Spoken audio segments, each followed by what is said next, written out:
Hello everybody, welcome back. I'm the Strategy Professor, and today we're going to be looking at the 8.11 top lane tier list.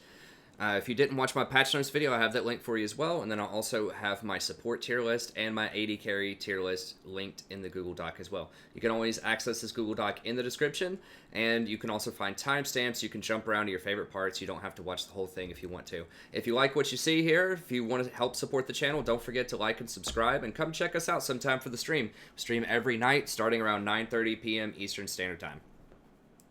Okay, so as I always say in my tier list video, my methodology is basically I'm trying to target platinum minus players, so this will still be useful for people that are in diamond and possibly higher, but I'm not specifically talking about really high elo play, so like challenger level play, pro level play. So you have to remember in pro level play, there's going to be a lot of extra communication, a ton of extra practice with very specific compositions, and in challenger level play, you're going to have really tight mechanical play, much better communication, and much better just sort of basic intelligence about the game from everyone that's playing, right? So it's not to say that, well, what it is to say is that lower than that is different. It's a whole different game. There's lots more fiestas, people are running around, games are a lot less organized, there's a lot less communication, there are people that don't understand some basic systems in the game, even at platinum level play, so that's kind of the difference there. So some of these champions on here, like for instance Darius being my tier 1, I think is really good in solo queue, but you're not going to see him played in a professional game, probably, right? You know, the same might be true of Wukong when we talk about him. You're probably not going to see him in professional play, but he's pretty good in solo queue right now. So just keep that in mind. And also keep in mind that I'm talking about a very broad audience here. So people that are just going to pick up a champ and try to get good with it. Now, there are some champions like Fiora and Camille that are pretty high skill cap, but, you know, in general, I'm talking about the overall population, not one-trick champions, and not, like I said, really high elo champions. So not you specifically. So if you're really good and you know, on Gangplank or something like that, and you win a lot with Gangplank, go play Gangplank. Obviously, he is very strong for the right people, but I just feel like in solo queue a lot of times, you know, especially at Plat Minus, he can kind of be problematic. So this is targeting, you know, a broader audience with this. And then I also have a little rating system. So with each one of these champions, I have a mini Google Doc linked for them, and we'll go through this. So it's going to have the Wikia linked so that you can see or the wiki rather, so you can see their abilities, and then I have a rating system for them, runes, and recommended items, right? And so as far as this rating system, this is how it goes, and I have this in all of my tier lists. Lane pressure is basically how likely is this champion able to exert their will on the lane, how likely are they to be able to get an advantage in lane, doing, you know, what they want to do, like either pushing the lane or pressuring out the enemy, maybe forcing a kill. So how good are they in the laning phase of lane pressure? What's their kill threat? Now this is mostly in the laning phase, but also kind of later on. How likely is this champion to be able to pick off and get kills, usually in a 1v1 scenario, right? So how often is this person going to get some kills? How safe is the champion? So how likely is this person to die to ganks? How likely is this person to be out of position and get punished for it?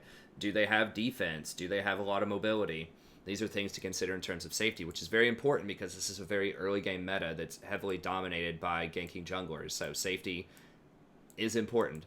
Scaling, so how well does this champion scale, right? How well do they do as the game progresses? So this could be in terms of their utility. It could be in terms of their raw damage. It could be their team fighting, their split pushing. There's a lot of things that go into how well a champion scales, right? I have an entire video on scaling on the channel if you want to check that out. And finally, reliability. So this is kind of a combination of where they fit in the meta as well as how difficult the champion is to play. So part of the reliability is how many skill shots does the champion have, how many difficult decisions do they have to make, how likely is it that the player playing the champion is going to make mistakes on it. And then also the other half of that is how easy is the champion to shut down? Are there a lot of counters out there that are available to stop the champion? Is the champion tough to play in the given meta for a certain reason, right? So the best way to think of reliability is how likely is this champion to do their thing, right? How likely are they to be played in an optimal way in a lot of games? How consistent are they? Okay, So that's kind of the system that we're going to be working with here. All right, so let's just kick it off with Darius since we have him pulled up here. So I have him as number 1. He has had several buffs, over the last, really over the last half a season or so. It just hasn't really culminated to him being number 1 until fairly recently. So one thing that makes Darius great is he is so strong against squishy champions, right? Because he does that true damage execute, and so when you get someone to a pretty low amount of health, then you're going to kill him. So he can have problems against tanks later on. Now, the true damage is good against tanks, but he may not be able to kill them fast enough, especially in team fights, to get those resets, because Darius wants to get kills and then move on to the next person and just keep plowing through people in team fights, right? So the shorter the fight is, the more Darius likes it, right? He doesn't want to get caught out in a really long fight where his ult goes on cooldown, he can't get resets, and people just kite him and kill him. So that's been an issue for him. Obviously, Conquer, and you'll notice this with a lot of champions on here, Conquer is still an extremely powerful rune. It gives out a lot of AD. Let me pull up runes here really quickly so we have those available. So it not only gives the true damage, but it also gives AD. So any champions that have heavy AD ratios are going to really like Conquer, right? Because it gives that 10 to 35 bonus AD. So for a lot of the game, it's probably going to give about 20 bonus AD, which is somewhere in the neighborhood of like 650 gold worth of stats. So because each AD is worth 35 gold, so if you're giving out 20, yeah, it's 700 gold worth of stats. So that's very powerful. That's not even including the true damage also. So a lot of these top level champions are going to be using Conquer. So Darius is great for that because he does a ton of damage. Now the true damage doesn't help him out with his ult because that's all true damage anyways, but the extra AD sure does help because it has 150% bonus AD on it. And the bleed stack does do quite a bit, right? It's 150% of your total AD, and that can be converted over to true damage as well. So he does a lot of damage. Everybody knows that, but especially against squishy targets where you can execute them and get those resets, he's going to be really strong. Especially against melee squishy targets, which is most of what you're going to see in the top lane because people aren't going to be playing tanks. If you do see a tank top lane, it's probably going to be like Ornn, or maybe like Dr. Mundo, but it's mostly going to be a lot of, Camille's, Yasuo's, Riven's, stuff like that, Fiora, that kind of stuff in the top lane. And he is really good into most of those matchups, obviously. So I think that's what makes him good. Now, there have been a lot of movement stuff that has come into the game as well. So we've got Phase Rush. Some Dariuses are rushing Phase Rush, although I think that's still pretty rare.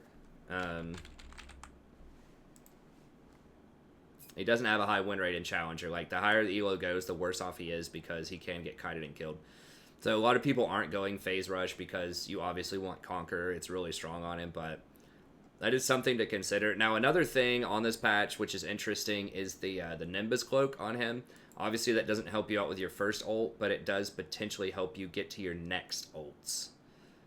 So after you kill that first person, you might be able to move on to the next person. So some people are experimenting with Nimbus Cloak plus Celerity. Because then once you kill that one squishy target, then you get that, huge movement speed to go over and kill more squishy targets. So that's pretty strong. Now, you can only get this once per fight, but it does last for 2.5 seconds. So this almost guarantees that you're going to get a double kill. So if you kill one person with your ult, you're almost certainly going to be able to run down and kill another person. And some Dariuses have been running Ghost lately as well. Now, a lot of people here aren't doing it. There's a couple people. But in solo queue, you can run Ghost on him, and that is extremely powerful because, you're just going to get a kill every time this Ghost is up, probably. So that's definitely something to consider. Now, what are people running Domination on him? Zombie Lord Taste Blood. I don't know about all that, but anyways, very good. Does a ton of damage. Awesome against squishies. If the team fight goes on, if it's Clown Fiesta style, he can definitely get some of those kills. So I think that he is pretty strong. So just Conquer, Triumph, Alacrity, Coup de Grace, Bone Plating, and Chrysalis. Or if they have a lot of squishies on their team in particular, if they don't have any tanks, you can consider going Nimbus Cloak and Celerity so that you get those extra resets, especially if your lane's not going to be that difficult. Right, so if you're up against something like a Fiora or something early on in lane who's not going to be able to pressure you that hard, then you might be able to get away with going Nimbus Cloak Celerity for those kills. And then just Tabite. Now, one extra sort of tech that people have been doing lately is Trinity. It gives you a little bit more move speed. It gives you a little bit more burst damage, so you can get people into that execute range a little bit faster. So, and then Sterex. So a lot of people have been going the Trinity Sterex build, which is nice. Now, Black Cleaver is good, but the problem is there just aren't a lot of tanks out there right now. So that armor shred doesn't matter that much, especially since you're going to be doing so much true damage with Conquer and Conquer and your ultimate. You're seeing more and more Dariuses go for this kind of Trinity build, right? So look, almost everybody's running Trinity now. So that is a new piece of technology that people have been doing. Now, Trinity is more expensive, obviously, than Black Cleaver, but it does have a lot more offense to it as well. So you get that burst damage, you get that 200% upfront damage, because fights are a lot faster, remember, and you're not against tanks. So that extra 200% damage is going to end up doing a lot more than the Cleaver stacking would, or than the armor shred off of the Cleaver stack in faster fights. So that's partially why people are doing that. And then you also get the extra movement speed. That 5% movement speed does help you run people down. Now, the attack speed's not amazing, but it is okay. It does help you stack your bleed up a little bit more, get that extra couple of stacks before you ult. So it does have less AD on it. It only has 25 versus Cleaver having 40, and it does have less attack damage on it. But if you do go Trinity, then it does open up the possibility of going Sterex next, and that makes you do even more damage with Trinity. Now, they are thinking about changing Sterex, either the next patch or the patch after that, to make it 50% of total attack damage instead of base attack damage, or a bonus attack damage rather instead of base attack. So we'll see how that goes. We'll reevaluate. But for 811, this is pretty good. Now, people are also thinking about Banner sometimes. Banner has been nerfed down to 40% reduction versus champions. It was 70% on this patch, and apparently it was super overpowered, and they hotfixed it. I kind of overlooked that. I didn't think that would be that impactful in my patch notes, but it turns out that was actually really strong. I'm not a big fan of Banner on him, but if you get ahead, I suppose you can run Banner. I would probably just go for the Trinity Sterex most of the time. Just a good offense, defense combination there. And you'll see this on a lot of champions in the top lane, the Trinity Sterex combination. So yeah, that's what I'd probably run on him these days. It's not wrong to run Black Cleaver. They both have the 20% CDR. They both have the Phage component to it, the Rage or whatever, where you get the extra movement speed. They have all that. Basically, you're just paying 700 more gold for Trinity, and you get a lot more stats on it that are nice. And it gives you more upfront burst at the expense of less armor shred. So I think that's pretty good. So yeah, really good right now. I'd put him at the top spot. He's a very good sort of 2v1 champion top lane as well. So if you get ganked and he's really far ahead, if he gets ganked, then he could potentially turn around and kill both people. Next up we have Camille. Perennial powerhouse top lane. Fiora and Camille are like pretty much always my top two. Or my top five, rather. They're two of my top five. Because they're just so strong. Like, they're very good at split pushing. They're very good at dueling. And each one of them kind of does their own thing a little bit differently. But they kind of have that similar profile of very high scaling assassin that has pretty flexible build paths. And so it's really hard to, like, nerf them out of the game. Unless you nerf their abilities specifically. Camille has been nerfed probably 10 times. Over the last year, maybe more, and she's still, a lot of people would still probably consider her one of the best, if not the best, top laner right now. So she's back to a, now she's played primarily in the jungle these days, so that's important to keep in mind, at least at the professional scene, she's played a lot in the jungle, which is kind of a different story. It's okay, but people are sort of all over the place. Some people are going Conquer, like Con went Conquer in this game. Which is pretty nice. I mean, that does give some true damage to your attacks. You do have some true damage built in with your precision protocol, so there is some overlap there. But that does give you a lot of damage. Basically, what it comes down to is press the attack versus Conquer. Conquer is, if you're in lane, it gives you more like burst power in lane. You don't have to land all 3 hits. You do that damage immediately as soon as you hit them with Conquer. But you have to power it up in lane against minions first. So you have to get that ready for 4 seconds, and then you go in for the trade. So if you're rotating and you're trying to roam middle, then you're not going to have Conquer available at the start of that fight. Versus press the attack, you trigger it immediately. You don't have to warm it up on minions. So as soon as you get 3 hits on somebody, then it works. And you can get that really quickly with Camille because you go in with your hook shot, you hit them, you attack, and then you auto attack, reset with your Q, boom, there it is. And it also gives you burst damage on the spot, right? So Conquer gives you that extra AD, that extra little bit of true damage, but press the attack does that instant little bit of burst damage. And press the attack also gives the debuff damage for your entire team. So your whole team does 12% extra damage to the target versus Conquer is just only you, right? So Conquer is better for sort of 1v1ing people in a split push situation a lot of times, and press the attack is much better for ganks for that reason. So that's why whenever Camille's in the jungle here, then you see it's pretty much always press the attack. But if she's in the lane, sometimes you'll see Conquer. An old school build of this was Comet, where people would harass with Comet. I think that stuff has changed. I can't remember the last time Comet was. It was like last December, I guess. So some stuff in the sorcery tree has been nerfed a little bit. And then some stuff in the... and it's just the meta has changed as well. It's a much faster meta. Just playing it slow and trying to scale up and harass with Comet just isn't as good as it used to be. Although, as you can see, Spirit did very well with that build. So the Comet build is still okay, but I just feel like either the press the attack or the Conquer builds are where you want to be. It's pretty much only Con playing Conquer, it looks like. Almost everybody else does press the attack, so I think press the attack's the way to go. Now, something cool here with Camille is, I think, and a lot of people aren't running this yet. Some people are. But the new Nimbus Cloak is amazing with her ult. Because one of the big things... Or no, that's... Never mind. I'm thinking of Fiora. We're not on Fiora yet. I'm getting her confused with Camille. Do not get Nimbus Cloak on Camille. You just want to go press the attack, Triumph, Alacrity, Coup de Grace, and then Celerity and something else. Either Scorch or Water Walking. Depending on the situation. Or if you want a more defensive lane, you can go Bone Plating Chrysalis. So it just depends on how much you think you're going to stomp your lane. So I would just go Bone Plating Chrysalis. It's a pretty safe bet, although, like I said, you can go Celerity Scorch if you think you're going to run him over. So yeah, she doesn't have a ton of kill pressure in lane early on, but post 6, she definitely has a lot more. And she scales through the roof. She's very, very strong.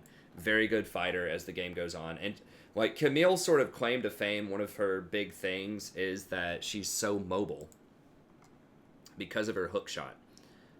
So she's able to pressure really far up the lane and then still get away even if a gank comes. So she's one of the safest top laners out there, and she can rotate really quickly around the map because she can zip around the walls with her hook shot. So that makes it very easy to escape things. It makes it very easy to engage onto people.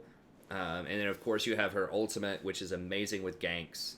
So if anyone ever ganks for Camille, they're going to die pretty much every time. Unless, like, Singe can get out of there because he can flip her through the barrier. Like, there are a couple of champions that can sort of sneak their way out of that. But it's really, really difficult to deal with a Hextech Ultimatum if you get ganked. If Camille gets a gank to accompany the Hextech Ultimatum, it's difficult for the enemy to get out of it. So that makes her very strong. So yeah, Camille, still a fantastic choice. Coming in at number 2. If you're really good or if you're going to higher elos, she's probably number 1 right now in solo queue. And she almost always is. She's very strong. Okay, Irelia is another up-and-comer. A lot of people have kind of figured out this champion. Super strong right now. She had been nerfed a couple of times. I was saying that I thought she was going to be super strong. A lot of people were saying they thought she was going to be weak when she got reworked. She got hotfixed like the next day off of the rework. Super, super strong. So one of the new things about Camille, or not Camille, I keep saying all the names wrong, about Irelia is that she gained a lot of mobility, especially off of her Blade Surge. So now, before you only got the reset if you killed something, but now if you mark somebody with either your ultimate, I think it marks... Yeah, with Vanguard's Edge and Flawless Duet. So every person that you stun with Flawless Duet and every person that you hit with Vanguard's Edge, you can jump to them with your Blade Surge. So you can just Blade Surge around and just hit a ton of people for a lot of damage. And it heals you for a lot, 20% of your bonus AD. So if you have, that's total AD also, not bonus AD. So if you have, 200 AD in the mid to late game, then you're going to be healing for, 40 every time you attack somebody. So that's a lot. That's a lot of life stealing, especially because you can zip around so much. This has pretty much no mana cost. I mean, you can just kill an entire wave and you'd heal for like 240. So her sustain is just through the roof. Of course, she cracks shields with her Ionian Fervor. And does a little bit of extra damage with that as well. Quite a bit of extra magic damage. So how much does it stack to? I'm trying to remember. Stacks 4 times. So that's basically, like, if you have 3% here, it's 12% extra AD damage in terms of magic damage, in addition to like 21 on-hit damage. So yeah, I mean, she's getting somewhere between 40 to 50 extra on-hit damage with this, and just absolutely crushes shields. So it's just really nice. She has really nice mobility, really good scaling with Ionian Fervor. And then she basically has like invulnerability that she can press for a little bit, kind of like Warwick, which is, I really don't like this as far as game design because there's virtually no counterplay to that other than true damage. And then, of course, Vanguard Edge just has tremendous power. They've nerfed this several times, but still, I mean, this is at level 11.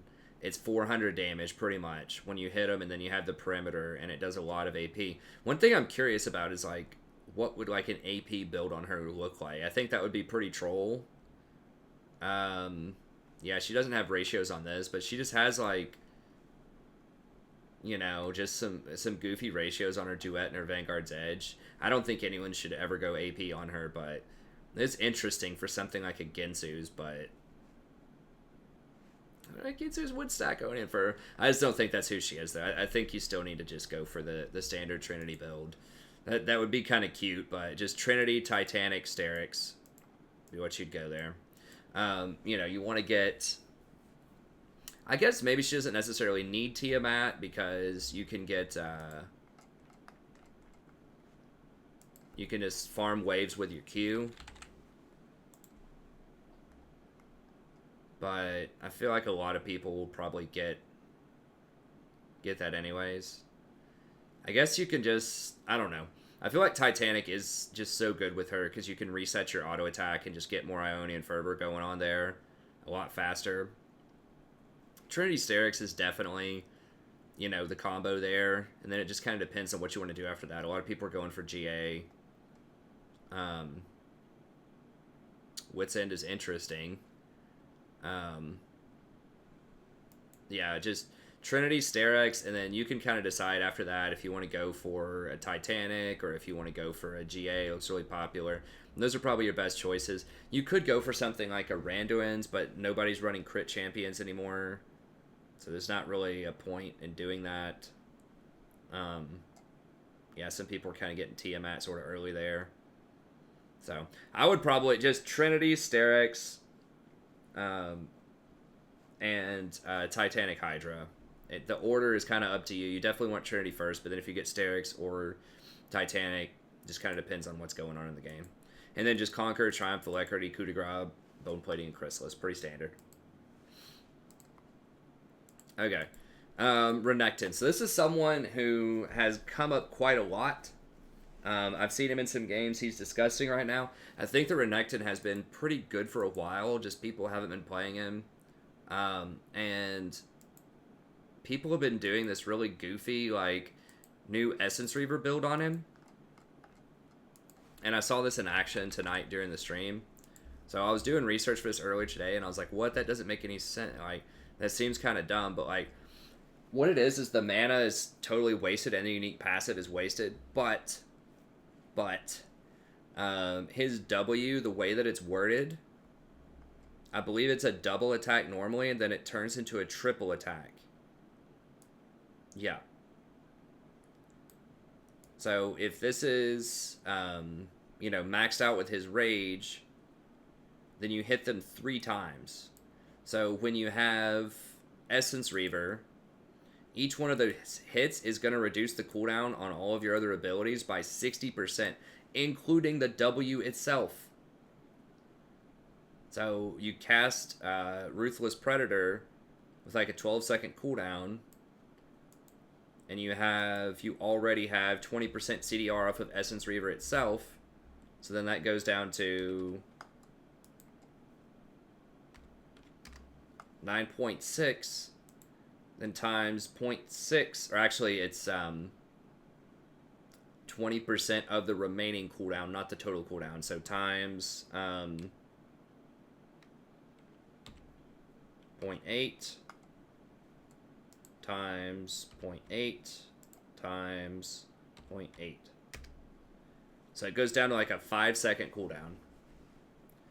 And that's all of your abilities. That's not just any of the. It's it's Slice and Dice. It's Coal of the Meek. Because like Renekton has always had really strong burst with his abilities. The problem is he just lacks sustained damage because all of his abilities have such long cooldown. So he's historically liked to get CDR items like Ionian Boots and then Black Cleaver, what he would normally get. But now with Essence Reaver, it lowers the cooldown on all of his abilities by a ton because this triggers it 3 times on one ability because it counts as 3 auto attacks. And this is one reason why you see Renekton sometimes get Blade of the Ruined King, which looks really goofy. It's like, why would he get that? But it's because each hit of Predator triggers Blade of the Ruined King, so you get a triple hit off of that. So it looks goofy, but it adds a pretty good amount of burst there. And that's why you see like the occasional Renekton with Blade of the Ruined King. I think that's a little silly, but now you do have a build where you can go Essence Reaver into Black Cleaver. You can get both of them. That gives you 40% CDR. It allows you to shred that armor faster, and it gives you cooldown reduction on everything. So that's really goofy, and that's very cost efficient too. Like, it looks stupid. It's like, well, you're wasting the mana and stuff like that. But if you look at it, if you go 70 AD times 35 apiece is 2450. Then you're going to get 30% attack speed, which is 25 gold apiece. So 2450.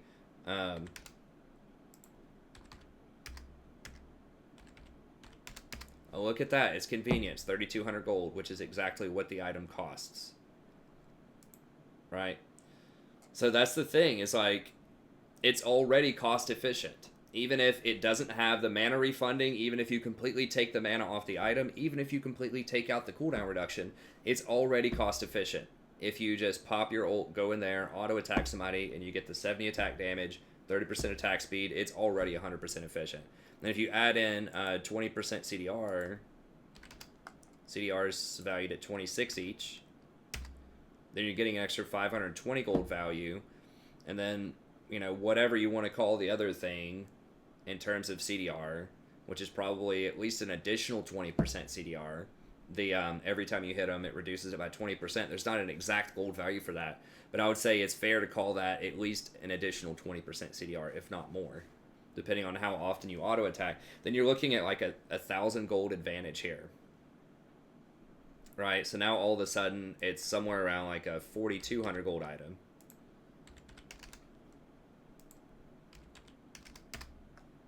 Oops, I did the wrong way.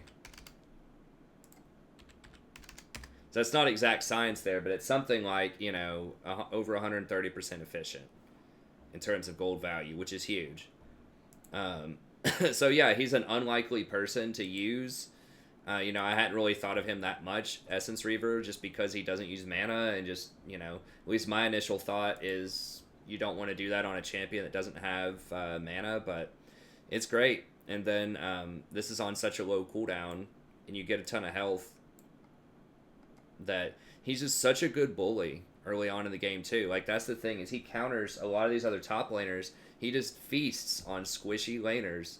The Camille, the Fioras out there. He's very good in a Jax. So just a lot of these squishy champions. He's not as good against tanks, but he's very, very good against squishy top lane. He has built-in sustain, so you don't have to worry about that. He has very heavy burst damage. He's very good on ganks because he has this stun. He's very good at dueling. So he's kind of an early to mid-game champion. He will get outscaled when the Camille and the Fiora get to, like, you know, their Trinity plus 2 additional items, they'll definitely beat him up top lane. But if he's really far ahead at that time, it's not going to matter. Or if the game's over, you know, at 25 minutes before you can get to that 3rd item, then he's very good. So he's very good duelist early. He's good in team fights because of this Dominus. And he just absolutely dunks squishy champions. So he's very good. And the more auto attacks you get, the more rage that you build also, which allows you to heal more off of Cole or do more Ruthless Predators and things like that. I just know that when this guy came up to me, he was pretty fed, but when he had this Essence Reaver, it felt like all of his abilities had like a 2-second cooldown or something. He was just zipping around everywhere, just casting all of these abilities. And it was very difficult to deal with. So I think he's definitely tier 1 right now. He's really, really strong. So, I mean, maybe not like pro level play, but I wouldn't be surprised if we don't see him a little bit. So I would just go with press the attack. You trigger it really quickly. I mean, you can go Conquer on him if you want to, but I don't know. You can trigger, well, maybe Conquer would be better. It's tough. Some people are switching it up. People are kind of all over the place with this. Once again, it just depends on how likely are you to be ganking with this, and do you want this like right away in the mid game in team fights, or are you going to try to split push and bully people out in lane? So Conquer is very good as well. It just depends on if you're going to be fighting mostly one-on-one in the laning phase, or if you're going to be team fighting. So either one of those is acceptable. And then you can also go Sudden Impact and Ravenous Hunter if you want additional damage. That gives you 10 lethality, and then Ravenous Hunter gives you even more sustain for more abuse in the laning phase. You can also go, if you're worried about all ends, you can go for the classic Chrysalis Bone Plating if you want to. And a lot of people are doing that, but I would just go for the Throat since he's so good early on. And then his build is usually just Essence Reaver, Titanic, Black Cleaver. You definitely want a Tiamat in there. If you don't know this about Renekton, if you haven't played him, what happens when you Ruthless Predator, you kind of self-stun yourself, for ineloquent phrasing there. You self-stun whenever you do this. So you'll sit here and you'll see him doing this little animation for like a second or so, right? And you can't do anything while he's doing that, while he's completing that animation. Well, if you have a Tiamat, you can activate Tiamat while you're in the middle of that animation, and it cancels the animation but still does the full damage over time. So then you can move again. So having that Tiamat gives you at least 1 extra auto attack in there, which is a lot of damage when you think about it, whatever the other stuff that Tiamat does. So that's why almost everybody gets Tiamat really early on Renekton, is because that cancels you out of that animation, so you're not stunning yourself. It's basically like you give yourself a free cleanse every time you use your W, and Tiamat's off cooldown. In addition to, you know, giving you extra wave clear, giving you extra burst with your combo. So it's really, really nice to be able to do that. So you have to get a Tiamat on him early, and then you just have to kind of sit on it when you go for the Essence Reaver. Okay, let's keep moving here, so we can get this done in about an hour or less. All right, we've got Fiora. Okay, so Fiora's pretty good. It's very similar to Camille in the sense that she's just a really good 1v1 split pusher, top lane fighter. So what's different about Fiora is she has even better dueling potential than Camille does. Camille's very good at it, but Fiora is like the queen in solo queue of dueling. I mean, she is the Grand Duelist. That's her name. So it's almost impossible to beat her late game one-on-one.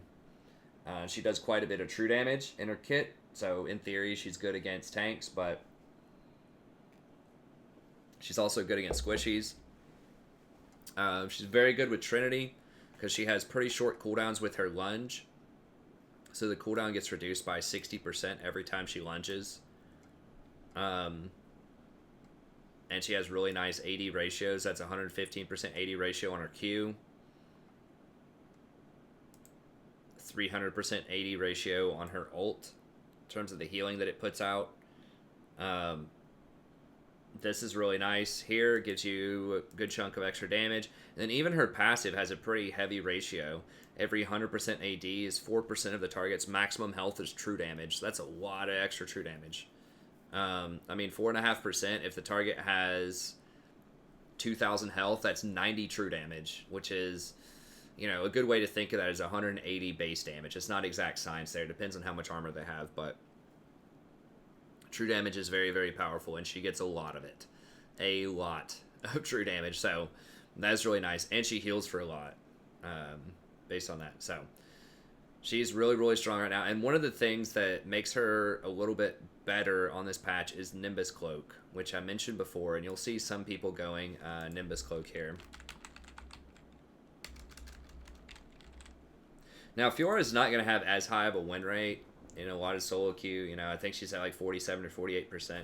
But a lot of people don't play her properly. Like, you have to be able to use her riposte correctly, which blocks, you know, it makes you invulnerable, blocks an ability. And, you know, you have to know what the enemy's capable of and know what you need to block with this in order to make this effective. And so it has a very high skill cap to it. And she is really only that great in split pushing. She can actually be pretty good in team fights if you get a kill, but you have to get a flank and you have to get a kill very quickly with the grand challenge so that you heal everybody. Otherwise, she doesn't bring a lot to the table. She doesn't have the CC. She's not as safe as Camille is. You know, so it's harder to lock down that single target on the back line. So she's just harder to play. She's probably the hardest champion on this list to play. Well, Yasuo's on the list too. Yasuo's really hard to play, but she's one of the harder champions to play. So her win rate's always going to be under 50% by the general public. But if you do practice her, if you get good on her, you can definitely, you know, rise to the top with her. But that's why she's down a little bit. It's because, you know, that's a little on the tough side as far as difficulty to play. Now, the Nimbus Cloak is awesome because, like, when she presses her ult, one of her big drawbacks is people can just get away from her. But if she has enough speed to be able to go around them, to use that Q a lot on them, then she can be quite the menace. Hey, thanks, Felipe. I appreciate it. Yeah, a lot of people aren't running the Nimbus Cloak, but I feel like people are potentially overlooking that. Yeah, this person has it. I think it can be quite good. So I think Grasp is what most people are running these days on her. I think, I'm not exactly sure why. She does have Sustain in lane. I guess it is tricky to press the attack just because she doesn't have auto attack resets in her kit. Or I guess she does with her E, but like her trading patterns in lane just make it difficult to do that. I'm not sure why you wouldn't go Conquer either. I think it's just because she likes to go for light trades and poke with her Q, and she doesn't commit to all ends a lot early on in the lane. But most people like to go Grasp on her. Helps make you a little bit tankier. I guess Revitalize is a good combination with that. Then Nimbus and Gathering Storm. So yeah, there are some people that go Conquer, but most people are going Grasp.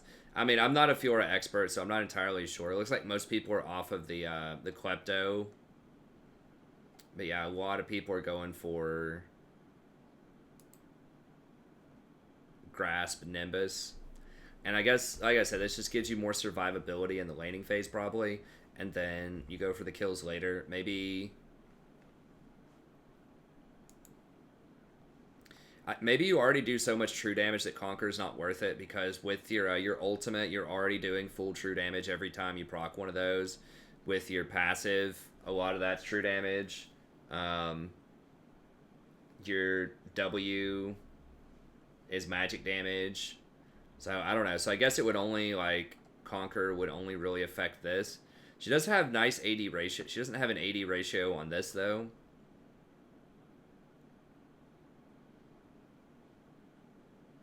I don't know. I guess you can go Conquer, but yeah, a lot of people go that Grasp just so that it gives you the more defense in the laning phase. So that's what I would go with. So I'm not, like I said, I don't know exactly when you should do which one, but it looks like there are two styles of play. You can go Conquer, and then you have to go Bone Plating and Chrysalis. Or I guess if you go Grasp, then that frees you up to be able to go Nimbus, Cloak, and Celerity, because you kind of have to have Bone Plating. So the question is, do you want to get that as your secondary or as your primary? If you get it as a primary, then that frees you up to go Nimbus Cloak, whereas if you go Conquer, then you have to get it as your secondary, which means you can't go Nimbus Cloak. So maybe it's worth getting Grasp so that you can get Nimbus Cloak and Celerity to run people down and make more efficient use of your ult. Maybe that's what it comes down to. Hey, thanks, Mosky. I appreciate the sub. So yeah, she's pretty strong. You just want to go Tabi, Trinity, and a lot of people have been going Essence Reaver on her, or at least there's a decent chunk of people that have been trying that out lately. Kind of similar to Renekton. She actually does have mana, so she can use that stat a little bit. But it's kind of like Renekton, where you can just kind of zip around and your Q will be off cooldown like all the time when you run this, and then that'll give you more ease as well, so you get those attack resets. So Essence looks like that could be a pretty brutal item also.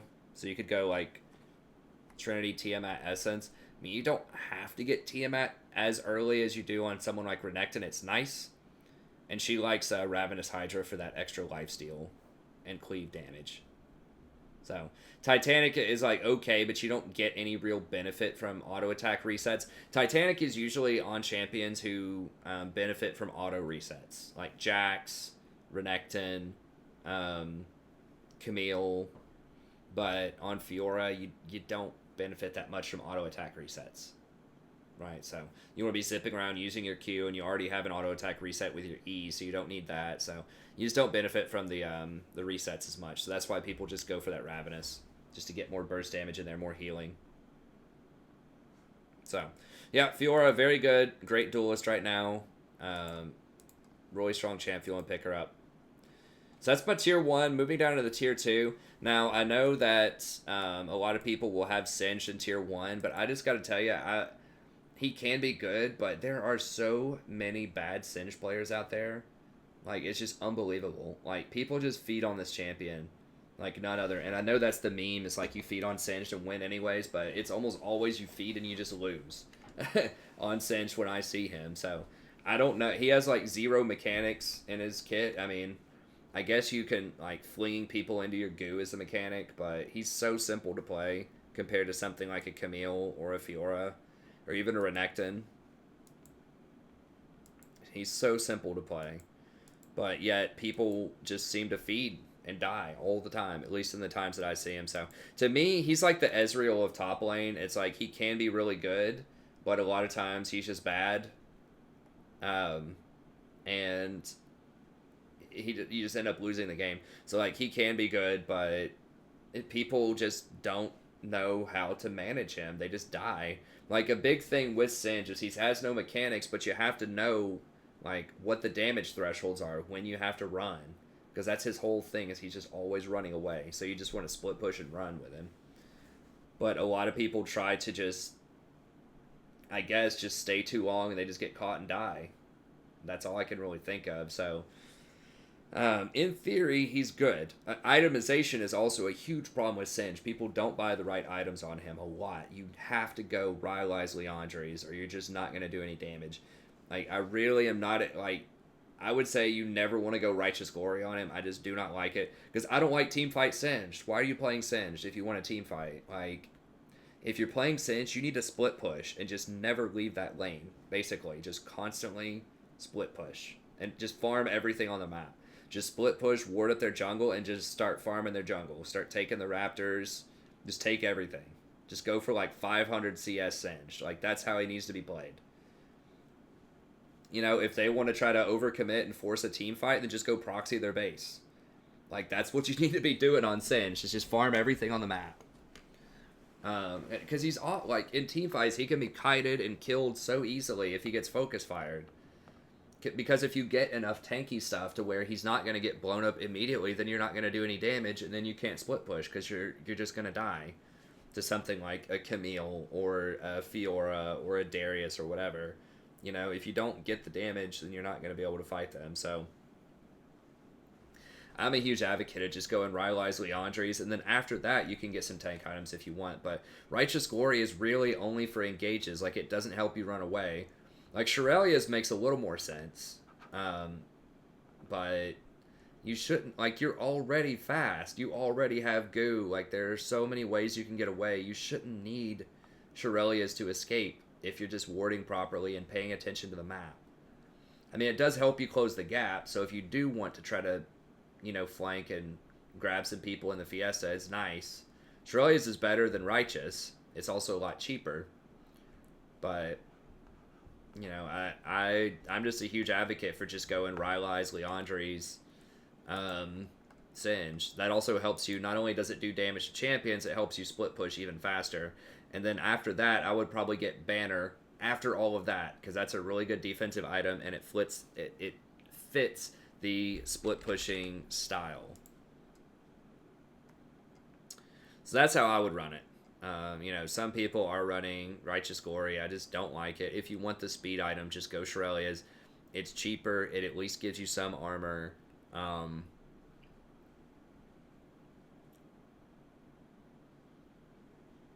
Yeah, and as far as like, I guess if you're against like a lot of AP champs, you could go for adaptive. I'm not a huge fan of that. This guy was against Jace and he went adaptive.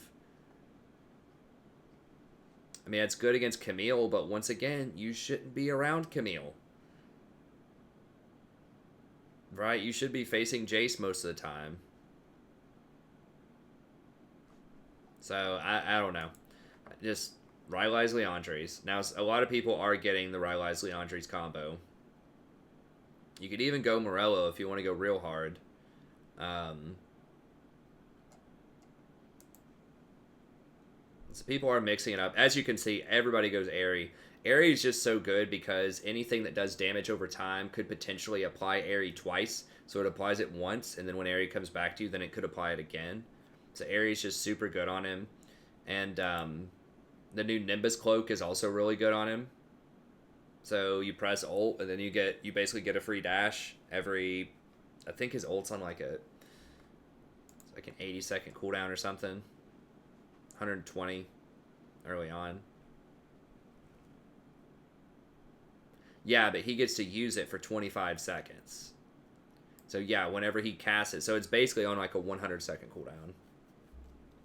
Sorry, wait, not right now, Sadie. Here in a little bit, we'll go to sleep. Oh, what is that?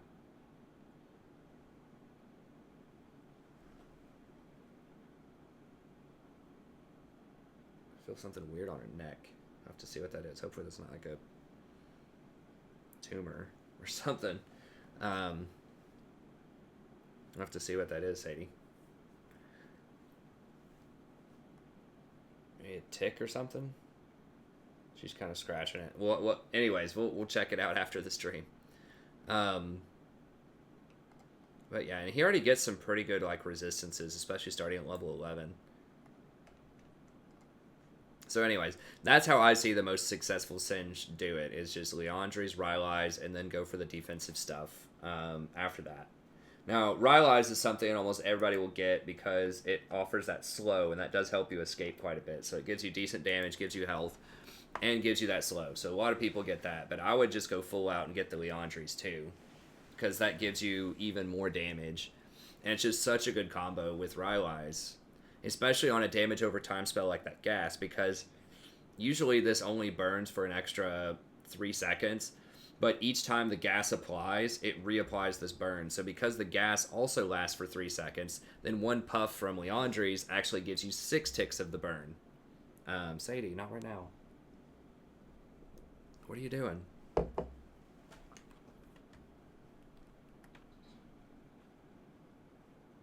Just like running around the keyboard. I just fed you like 30 minutes ago, man. Just chill. So yeah, Singe is okay. I don't know. Somehow people die with him all the time, and he gets so far behind early on. He can be a decent split pusher later, but he takes a long time to get going. He just doesn't have a lot of raw powers, same with the other ones. However, I do respect that he does have a high win rate, and you know, he can definitely win a lot. He's the best AP champion top for sure. So I respect that. I just don't have him at tier 1 because there are just so many bad Singed out there, even though there are some good ones as well. It's just people just try to live the meme. They just try to feed to win, and it just doesn't work out that way a lot of times in solo queue. So yeah, I just go anything that gives you a lot of movement speed. Nimbus, Celerity, Water Walking, and then Aerie, and then just Time Warp Tonic, because that goes so well with your early whatever that starting item is. with him the Dark Seal.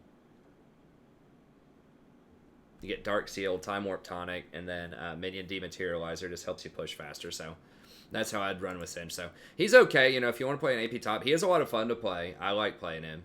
But at the same time, as far as like tier lists go, I'd just rather see these 5 up top than Singed. But he is pretty good. Okay, the next one that I want to talk about a little bit here is Lucian. This is one of my spicier picks that I have up here. I think Lucian is extremely powerful on this patch to the point of being borderline overpowered. I think he's the second best AD carry to Kai'Sa.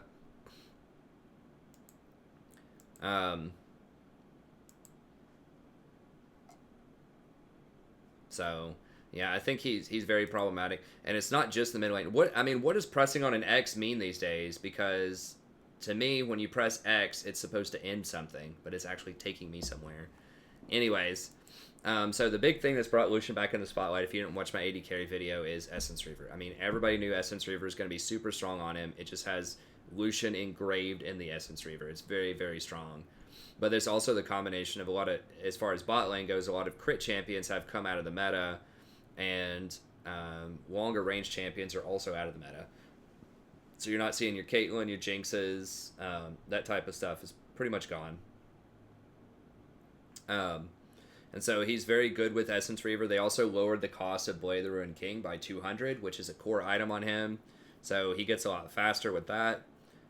So he has 2 really good items now with Blade the Ruined King plus Essence Reaver. And then he has some really good options after that as well. So he can either go Black Cleaver or he could go Trinity Force. Most people go Cleaver. Trinity gives you more burst, but Cleaver is 300 cheaper.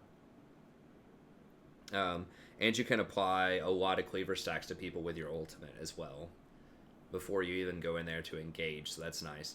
And then Nimbus Cloak is something that I think potentially can be very strong on him, right? So that it allows you to run them down so that you're going to have,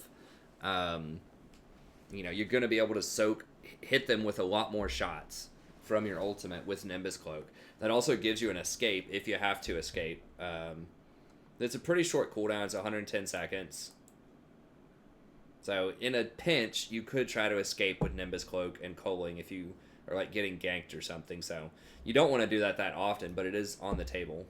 But I think that is pretty nice that you can run people down and try to stick a lot more damage on them, because the total damage is just ridiculous. I mean, it's 1,500 damage with a 750% ratio if you stick to them, and you're going to stick to them with Nimbus Cloak active. So I think that is that's really, really nice.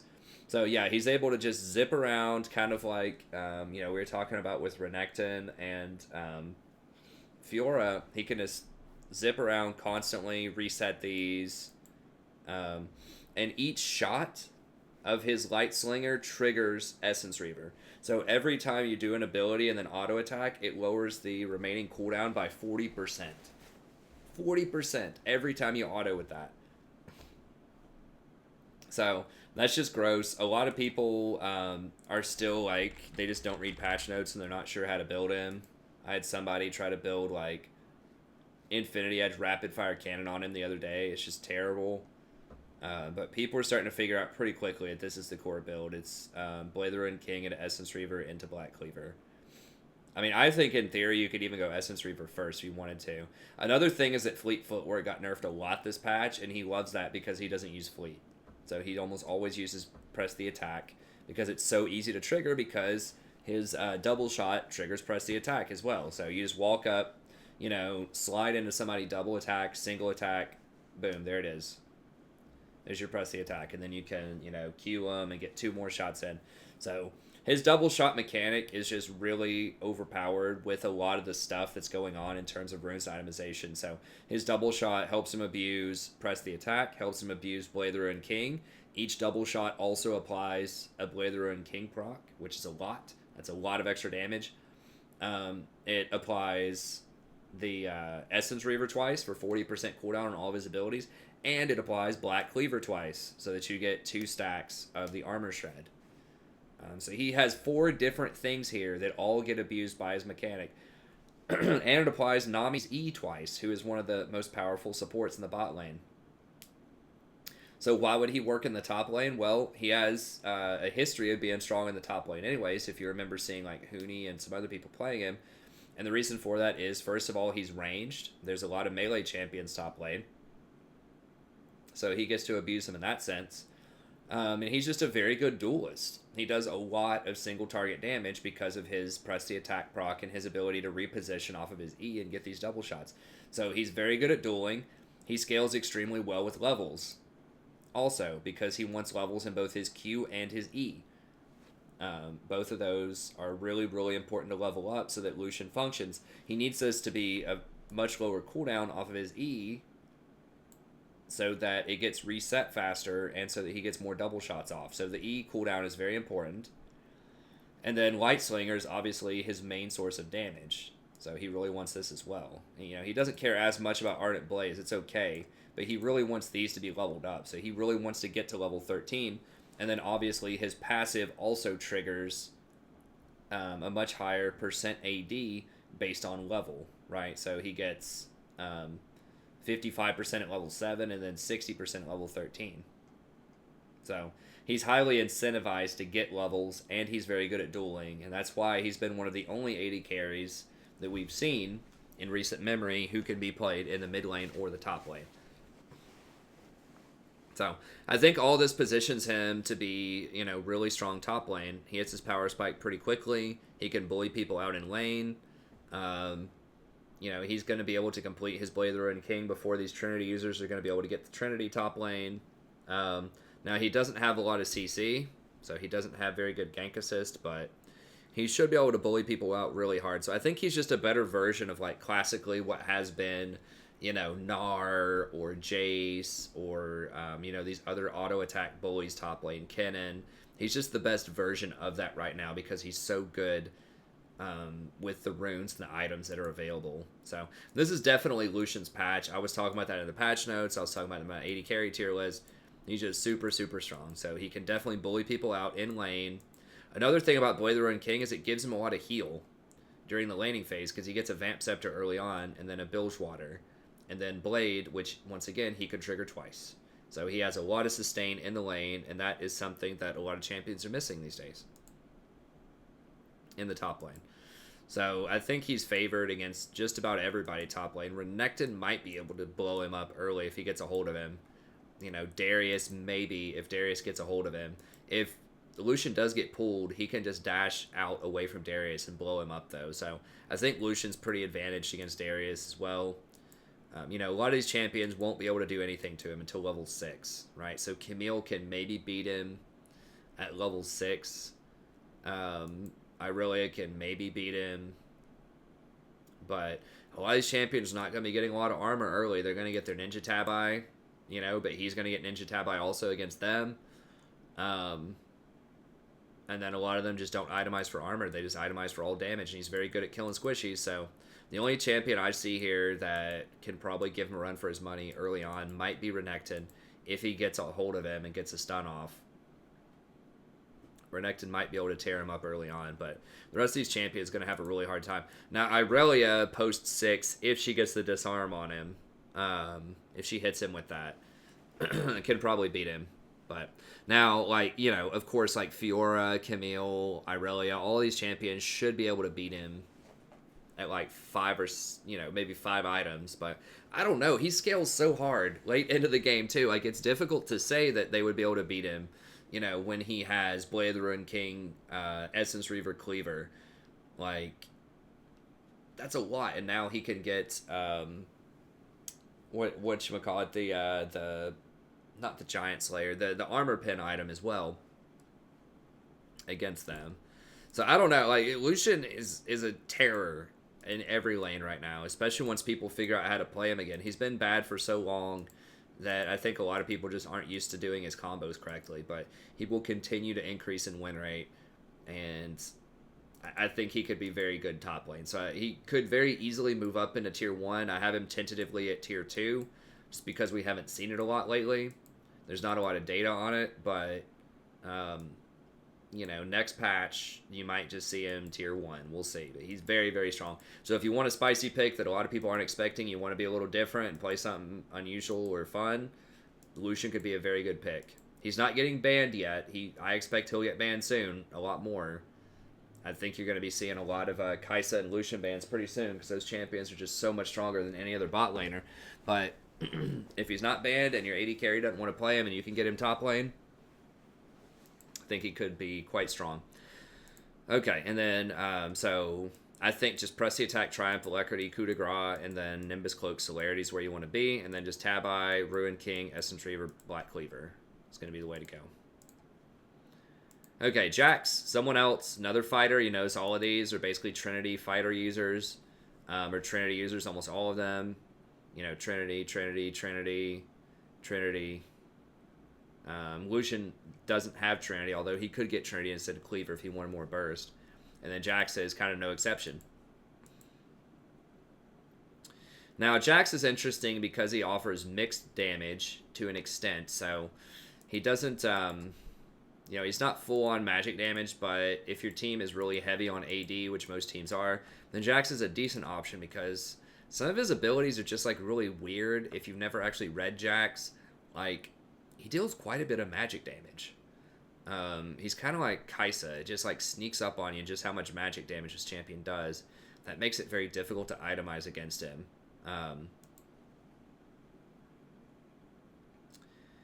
Yeah, and a lot of this comes from... yeah, it deals bonus magic damage when he does his W for the reset. And then... his passive does magic damage. So Jax deals bonus magic damage on every third attack within 2.5 seconds of each other. So every time he hits somebody 3 times, he does this extra burst of magic damage, just based on AP.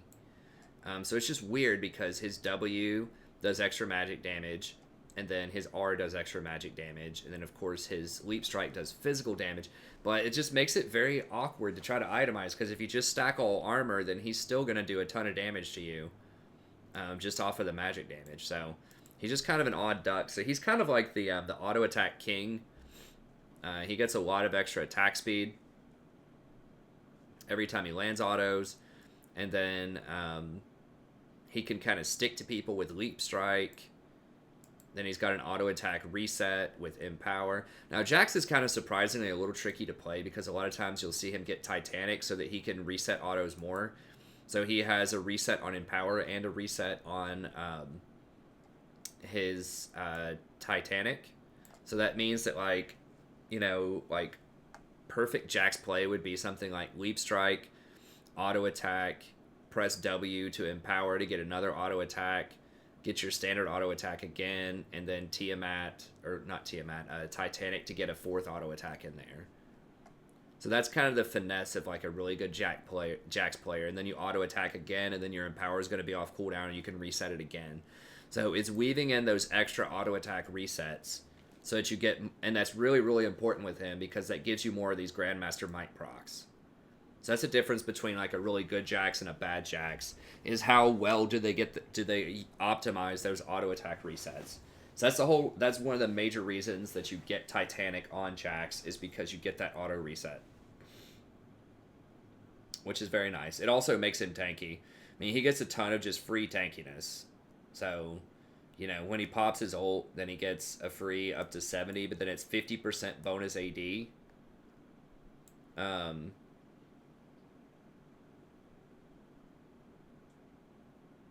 Plus 20, wait. Bonus armor is this. Oh, bonus magic resist is this. So yeah, so it gives him a ton of armor if he gets some AD. Now, it's only bonus AD, but if you have like 100 bonus AD, that gets you 50 extra armor for 8 seconds.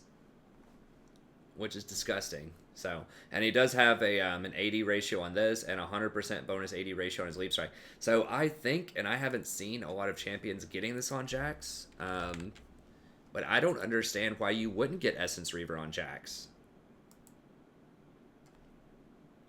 I mean, his abilities are so strong. Maybe people just feel like they just don't need that on him. But I feel like, in theory, we could see a Trinity Essence Reaver Jax. Because think about it, like, every time, I mean, it's the same thing, it's the same story with, like, Renekton or with Lucian, right? he's getting multiple autos off a lot because he has all these auto attack resets, and so that's going to lower the cooldown on all of your abilities, which allows you to do more leap strikes, which allows you to do more auto attack resets with your W. And then you might even get off a second counter strike in a fight, potentially. That's wishful thinking, but maybe. But certainly you're going to get a lot more leap strikes, and this is a core part of his kit. This helps him stick to people. And it does a zillion damage. So I don't know. Maybe the thought process is you kill them fast enough anyways that you don't need the Essence Reaver resets, but I feel like it would be pretty nice. Another thing, especially for jungle Jax, that could be interesting is using Nimbus Cloak. So one of the big problems with Jax is people can just run away from him if he tries to run up and gank, but just imagine, you pop your Grandmaster's Might, it's only on an 80-second cooldown, you get 100 extra movement speed, you're definitely going to be able to jump on him and counter-strike him at that point. So we don't see a ton of Jax doing that. But yeah, so if it's a jungle Jax, you're going to run press the attack. If it is a lane Jax, then you're going to run Conquer.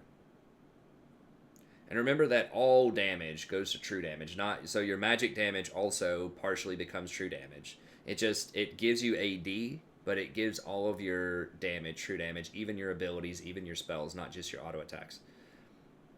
Now, I think if you're just gonna commit to going sorcery, I think you just have to commit to going Nimbus Cloak. It's just so good on him. You'd have to go Celerity Nimbus Cloak, right? I mean, why not? Although I think that you probably should be going, kind of the standard Chrysalis Bone Plating. Something like this. Coup de Grace, Legend Bloodline. Huh. I think Alacrity would be really good there. Maybe you already have so much attack speed that people don't want Alacrity. I'm not sure. But, yeah, a lot of people aren't getting Essence Reaver on him, and I'm not... I mean, I can kind of get it, because Titanic is so good on him. If you want to go Trinity Titanic, I guess that makes sense. But, some of this other stuff, like Ginsu's... I mean, Ginsu's is really good on him, because he does have those AP ratios. So maybe there's just not room for Essence Reaver. There are a couple people trying it out. I mean, this guy went 12-5, Zig. Chippies.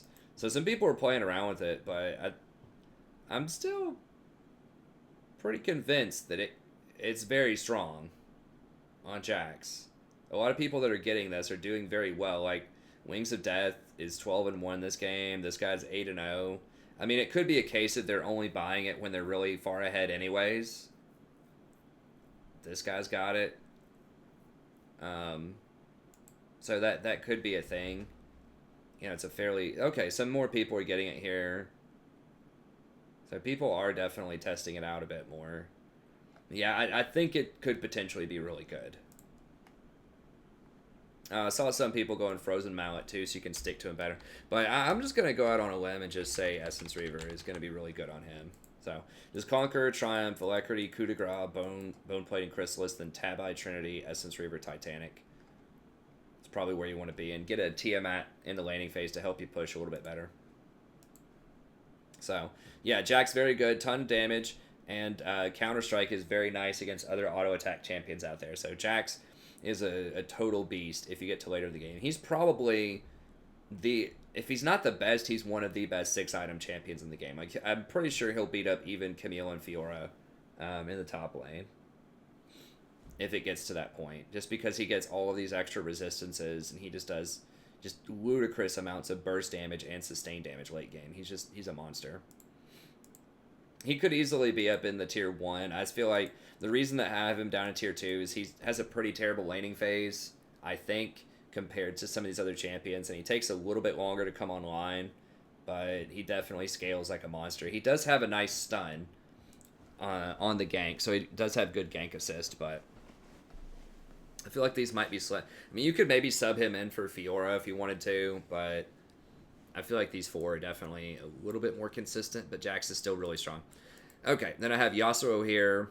Now, last patch, Yasuo definitely would have been tier 1 if I did a tier list for last patch. Um, he was super, super strong, but he took some really, really big nerfs on this patch with Critical Strike because he has to get crit. He doesn't have other builds that are viable anymore. You used to be able to kind of go like this weird tank Yasuo build. I think people went like Frozen Mallet on him and some other stuff. I wasn't a huge believer in that to begin with, but they changed something about that. I don't remember what it was, but he pretty much is priced into going crit now, and that just feels really bad. Because he basically has to pay 500 more gold for the same items that actually do less damage than they did before. So, Phantom Dancer is 200 more than it was. It's not 300 more like we saw with like Static Shiv, but 200 more, that's a lot of gold. And you don't get any compensation for it. It's the exact same item, just 200 more gold. And then Infinity Edge is 300 more gold. Now, you do get the extra 10 attack damage, which is nice. The attack damage is worth, 350 gold, because each attack power is worth 35 gold. So that is gold efficient. You're netting 50 gold in efficiency there. But the issue here is instead of 50% extra damage on your crits, you're only getting 15% of your critical strike damage is converted to true damage. And I've done the math before. I did it in the patch notes video. Unless your enemy has... Now, I said it was over 200 damage. People have corrected my math. I haven't seen anything to the contrary, but some people have said it's 166 armor. I said it was 200 armor. But either way, they have to have over 150 armor for this extra 15% converted to true damage to be more powerful than the previous 50% of your crit damage, plus 50% to your crit damage that the old Infinity Edge had. So this is a lot weaker. I mean, you're just flat out losing 200 gold here, and here you're almost in all situations, unless you're playing against very heavy tanks, which virtually don't exist in this meta right now. You're losing damage, and you're paying a lot more for it. Now, yeah, you're getting the extra 10 attack damage, so that kind of evens out, but that doesn't change the fact that it costs 300 to complete this item. And its build path is really iffy. It's got 2 BF swords, which is a very awkward buy. So, but this is kind of what he has to build. Like, he has to go Phantom Infinity. So once he gets those items, and he doesn't get any extra benefit, it's still only 100% crit off of that too. Like with other crit champions, if you manage to get to 2 crit items, if you get Infinity Edge plus your first crit, then you get a bonus of like 10% extra crit. So you're like, okay, you're paying all this extra gold, but in the end, instead of having 50% crit off of your Infinity plus Rapid Fire Cannon, now you have 60% crit. So it's like, okay, you're getting a little more crit, at least for your money. No, it's the same thing on Yasuo because he doubles it to 100% either way because of his passive. So that's a huge nerf for him. However, he's still very, very strong with Conquer, and he just does a ton of just a metric ton of sustained damage late game. So if you can play him well, he is extremely hard to play. He's definitely the hardest champ on this tier list to play correctly. If you can play him correctly, you can definitely take over a game. He is extremely strong. I mean, I don't know if he can duel Jax at 6 items still, but he can certainly duel almost anybody else on this list if he's really fed. And he can be very oppressive in the laning phase if you're good with him. So he can play very aggressively.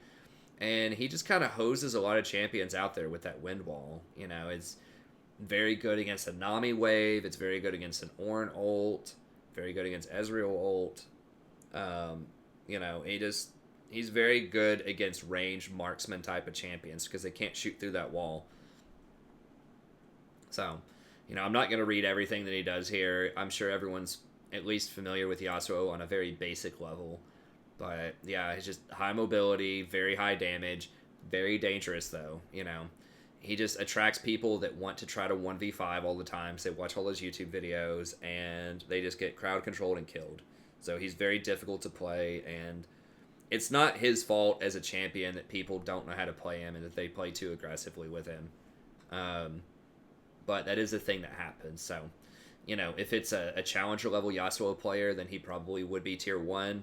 But as it is right now, I think you could gain more just by, if you're wanting to play somebody like that, I would just play either Camille or Fiora. They're similar, but they're just a lot stronger. They have way better itemization because they can use Trinity Force. They don't have to get crit. So, you know, he's definitely in the penalty box because of the crit changes, but, you know, he still can be really strong in the right hands. Then finally I have Wukong. This is the final spice here. Now, I spent literally hours researching and deliberating on this 10th pick. I think these 9 were pretty clear to me that these were the top ones, but there were a lot that could be this last pick, and we'll talk about a couple of the honorable mentions. We'll finish up. I really wanted to get this done in an hour, but it's obviously taken a bit longer. You know, I was really thinking about Gangplank. I think that, like, Rengar top could actually be really strong right now. Ornn was a tank I was considering to be up there. You know, Quinn is worth considering. You know, Garen, particularly at gold and lower, can be really strong. Nasus at gold and lower can be really strong. Jace at challenger can be really strong. So there are a lot of champs. Tryndamere and Riven in the certain circumstances can be really strong. But I ended up going with Wukong. The reason is Wukong, it seems weird. Like, I think he has a pretty bad laning phase, but he still does a lot of damage as well, even early on. And even if he falls behind, he's always a threat in the game because late game, he can just completely delete, like, an enemy team. Not just one person, but he's very good at team fighting. So he has really good assassination potential, but he also has really good team fight potential. So because of that, and he has really good utility. So he'll almost always get a Black Cleaver, so he can shred the whole team with his Cyclone. It has really good CC. It's very good knock-up. I think it's knocked up for, like, 1 second, right?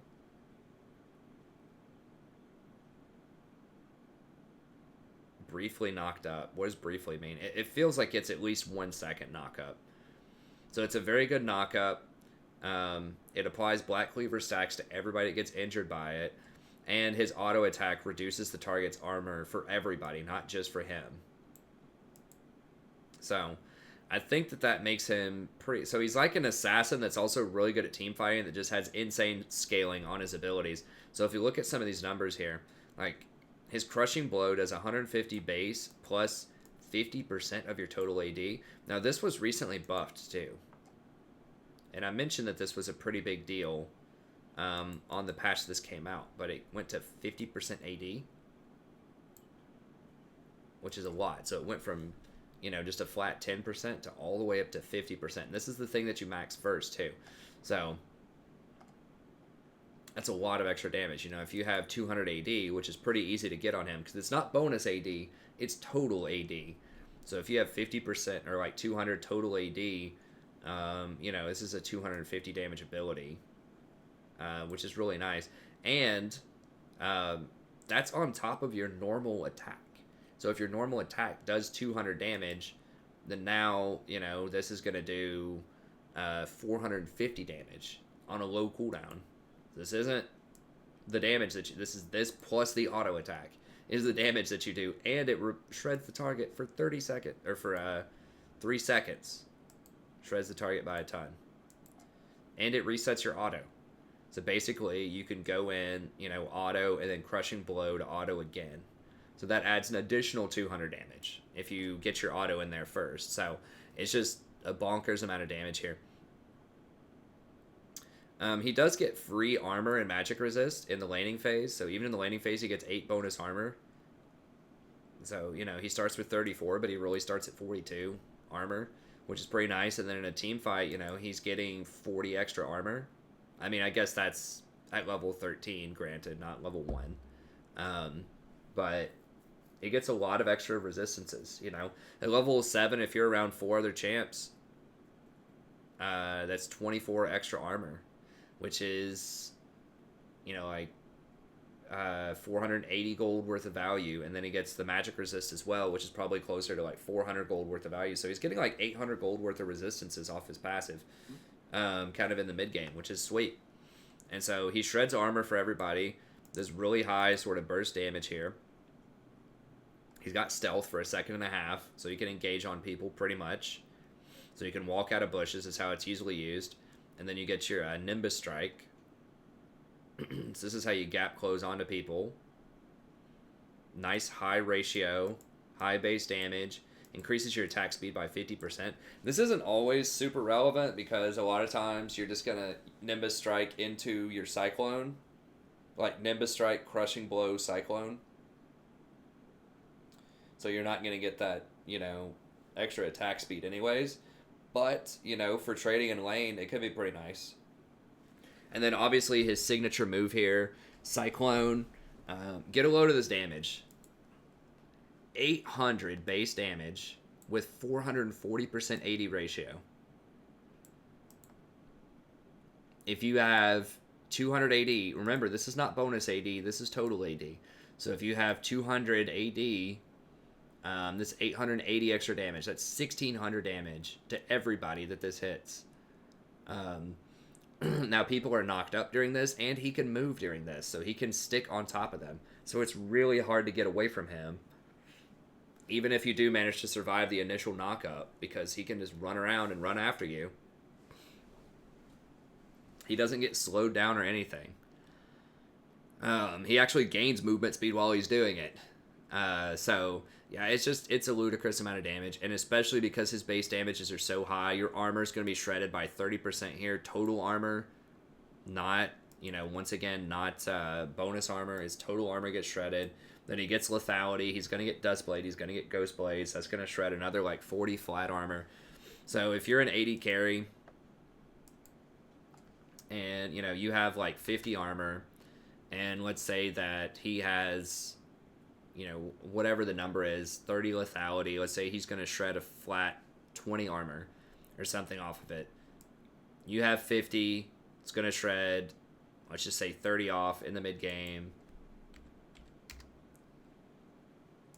And then he's going to have 20 flat penetration off of lethality. You're going to be down to 15 armor. Which means, let's see, 50 versus 15. So normally you would have blocked 66% of the damage before any of that shred.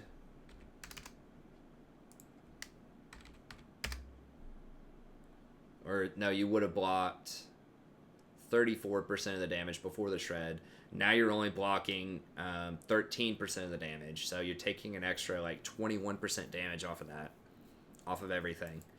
So it's just gross. I mean, basically what it comes down to is he has a kind of suspect laning phase, although if you're against a squishy champion and they disrespect you and you catch them off guard, you can definitely blow them up with this. So he has pretty high burst damage, and then later on in the game, he just has insane teamfight potential, and he can just completely delete a back line. And you can even roam with him and get some kills, pre-6 too. Because if they don't ward properly, you just roll up, with your decoy into a lane, Nimbus Strike, Cyclone, dead, and it's on a 120-second cooldown. So, very good team fighter, really good burst damage in lane. He can get bullied out a little bit early on, but a lot of people just aren't playing him, and this guy, I hate him. I hate going against him. He's so good. And he's pretty easy to play. I mean, compared to something like a Camille or a Fiora, his only mechanic is you have one auto attack reset. You just Nimbus Strike in, auto, reset with Crushing Blow, ult, and then they're dead. Just rinse and repeat. So, he's very good. Now, a lot of people still aren't playing him. I don't know. I mean, I guess he can get bullied out early on, like I said, is the main issue. There's just no data on him hardly. But from what I could find off of the Lolalytics here, he's looking up his item and his runes. He has very good synergy with a lot of the runes too. Like Electrocute, it's very easy to proc that on him because when you Nimbus Strike and then auto, reset your auto, boom, procs Electrocute. You could also do something like Conquer or press the attack with him if you wanted to. I'm not really sure why people go Electrocute. It does add more, I guess, upfront damage, but I mean, I could definitely see the appeal of Conquer or Press the Attack. I mean, Press the Attack would add an extra 12% damage to the equation. I mean, a lot. This is what a lot of people do with Electrocute. I mean, I guess, like, so the main thing is, if you go Electrocute, then you also get Sudden Impact, which gives you 10 lethality. So that's probably why, because when you go invisible, then that is going to trigger Sudden Impact whenever you hit him. So that extra 10 lethality is a big deal early on. And you get Eyeball Collection, which is nice. I think Ultimate Hunter would probably be what I would get. I mean, you could do Ravenous Hunter as well. Relentless is okay. It does let you close the gap with Nimbus, but I think the new Ultimate Hunter could be pretty sweet because your ult is just such a high impact ult. You should be able to kill somebody every time it's off cooldown, so that's really nice. And then I think as secondary, you know, that lines you up to be able to take Bone Plating and Chrysalis as your secondaries to get you through a tough laning phase, or you could go Triumph and Coup de Grace. But I feel like if you're going to go Triumph and Coup de Grace, like, I don't understand why you wouldn't just go Press the Attack. Like, Press the Attack, Triumph, Alacrity, Coup de Grace, and then get your secondary as Sudden Impact plus Ultimate Hunter, or one of those Hunter abilities. I don't know. Because it seems to me like the Eyeball Collection is a really weak rune, and I would rather have like Alacrity or something like that instead of Eyeball Collection, and that Press the Attack would be more helpful, especially in lane for trading, because it's on a much lower cooldown, and you can trigger it so easily. You know, you just, even if you're not all-inning, you can just go in, Nimbus Strike, auto, Q, reset for your auto, boom, there's Press the Attack, and then you just run them down and fight them in the laning phase. You get your, you know, you already have 30% of their armor shredded. You're going to get, you know, 30% extra attack speed, and now you have Press the Attack triggered on them, so they're taking 12% extra damage. Like, I feel like you could bully people out without even using your ult in the laning phase with Press the Attack. Or with Conquer. You know, you get Conquer triggered, you go in, you're getting all this extra AD that scales really well. You're getting the true damage, their armor's shredded. I don't know. To me, it feels like I would want to do one of those in the laning phase. I mean, Electrocute is nice, but I don't know. Like I said, I haven't done the math on it. There are some people that are doing Press the Attack. Most people do Electrocute, though. But this is in the jungle with the Electrocute makes a little more sense in the jungle because you want that burst when you show up for the lane ganks. I still think PTA Press the Attack would be stronger, though. I don't know. He's underexplored. He's under-researched. He's underplayed. But I think that he could be really strong, especially with PTA. Don't forget PTA in a team fight, and he's a good team fighter. That lowers that has everybody do the extra damage with PTA.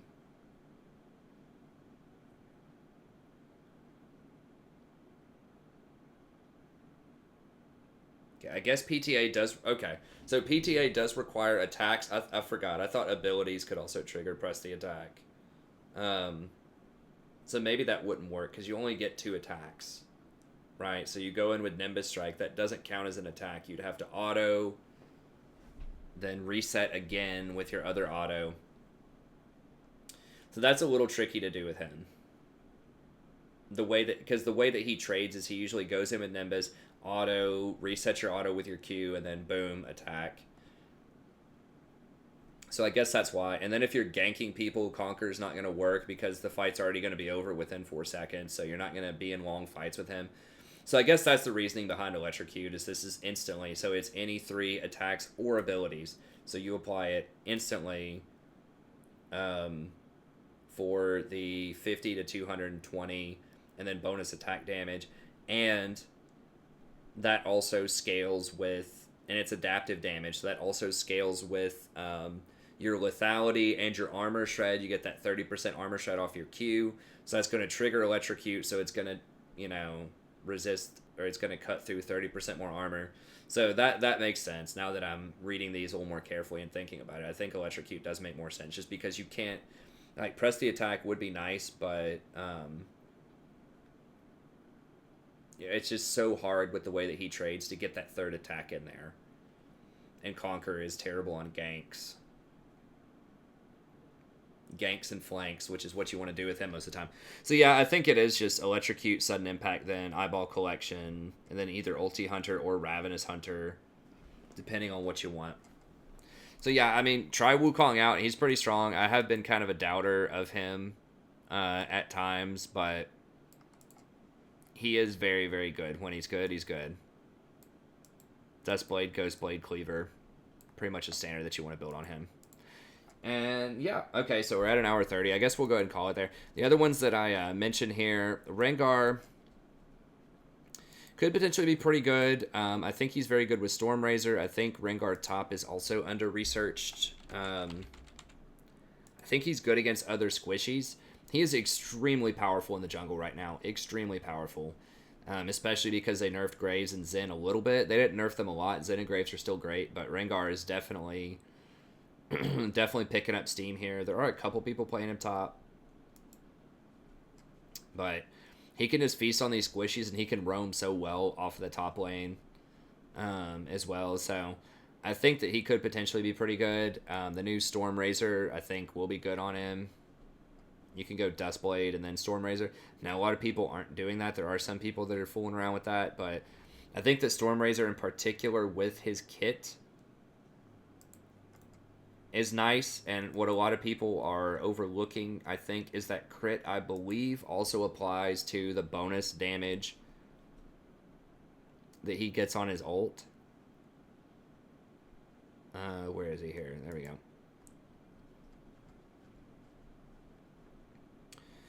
Yeah, so he gains True Sight nearest champion, who he can leap to deal 50% bonus physical damage and reduce their armor by this amount for 4 seconds. So I think, and I'm not sure if that can critical strike or not.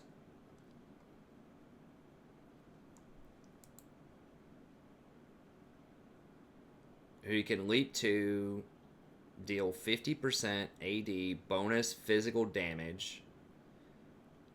Yeah, I think that's added onto his auto attack. It doesn't say it's an on-hit effect. I think it can crit. I'm not entirely sure if it can crit or not.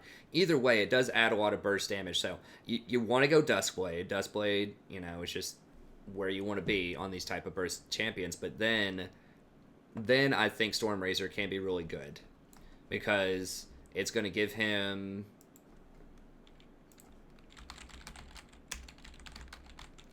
a guaranteed crit, which may or may not include that bonus.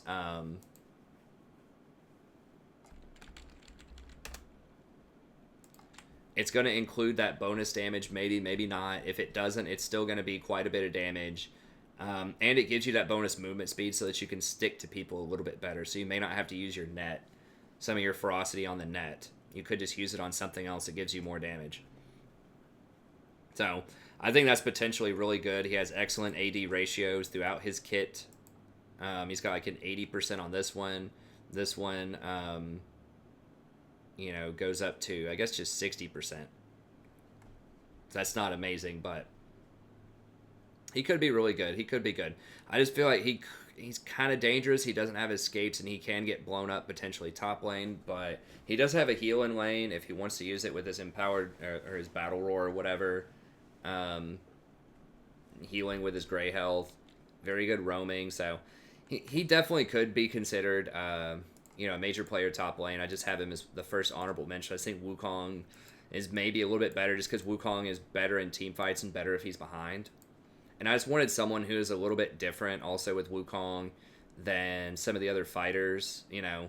Because this is like, why would you play Rengar when you can just play Camille or Fiora, you know, or Jax, Yasuo? I feel like all of those just kind of squeeze him out. But Wukong is something that's very unique that he brings to the table that a lot of these other champions don't. Like, he's the best team fighter here, I think. So that was one reason why I had him up there. Now Quinn is another one that statistically does very well. If you look at the stats here, it's just I'm always disappointed whenever I see Quinn. I don't really know why.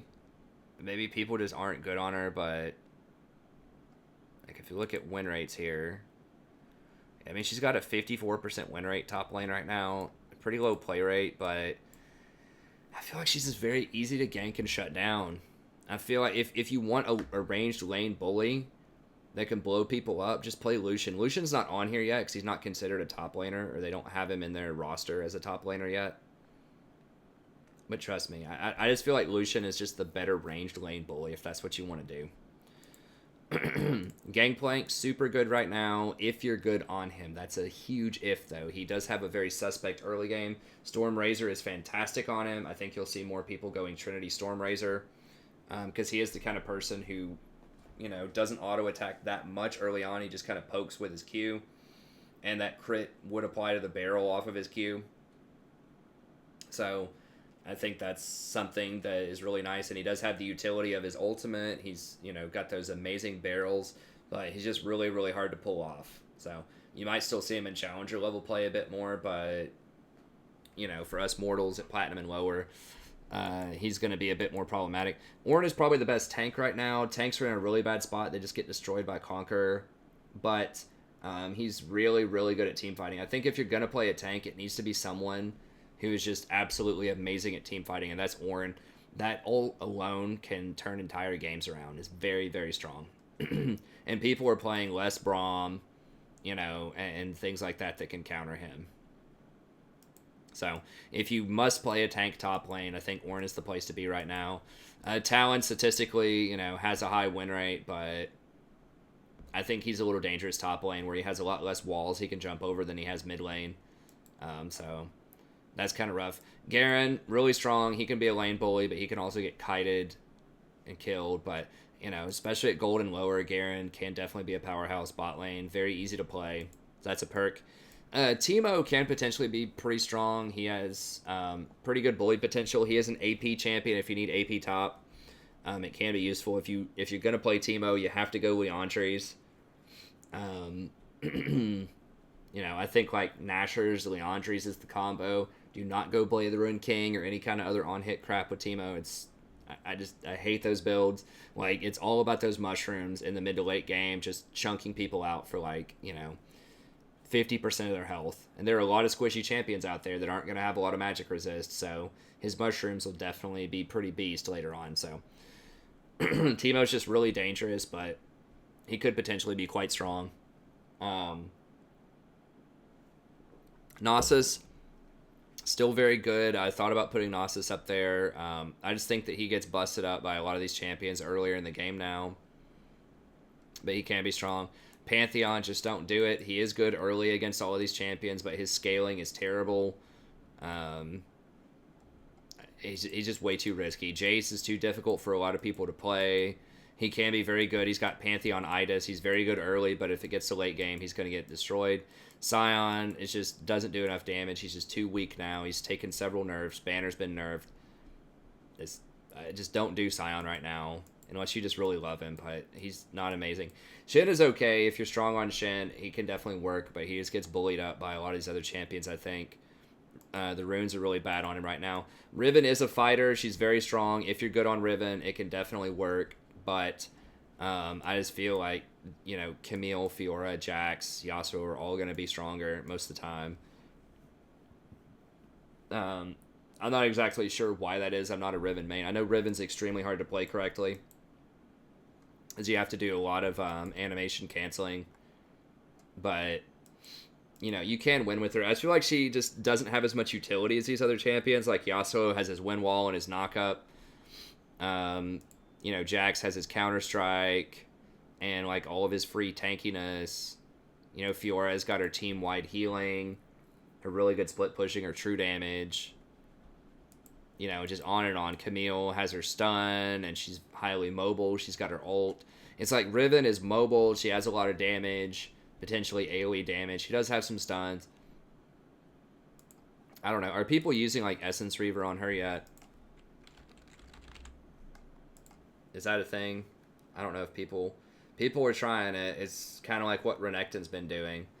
So, I mean, that could be good. I didn't research her a ton for this. I just see Riven, like, fail 90% of the time in my games. And I don't see her that often, but it's just, she's so hard to play.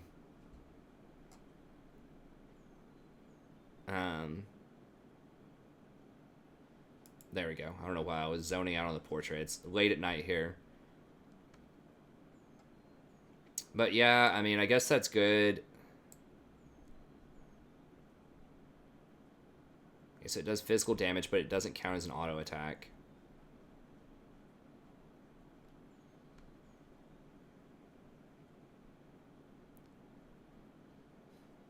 Okay, so it resets her auto attack timer every time she does this, so she can auto, wings auto. Yeah, so she has a lot of attack timer resets, a lot of animation canceling that you have to do. She can't get a shield. Low cooldown ult.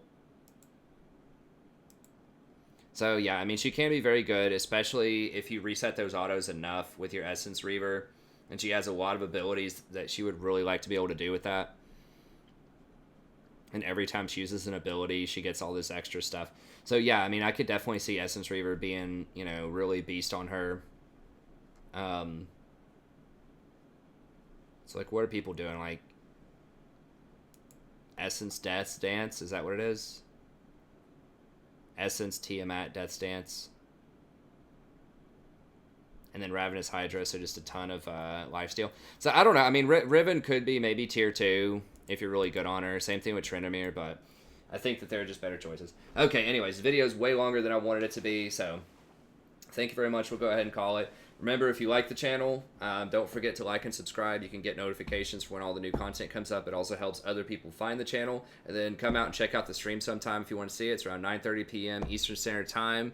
Good content, really cool community, lots of very friendly faces, friendly people in there. I try to read the chat as much as possible and answer any questions that I can.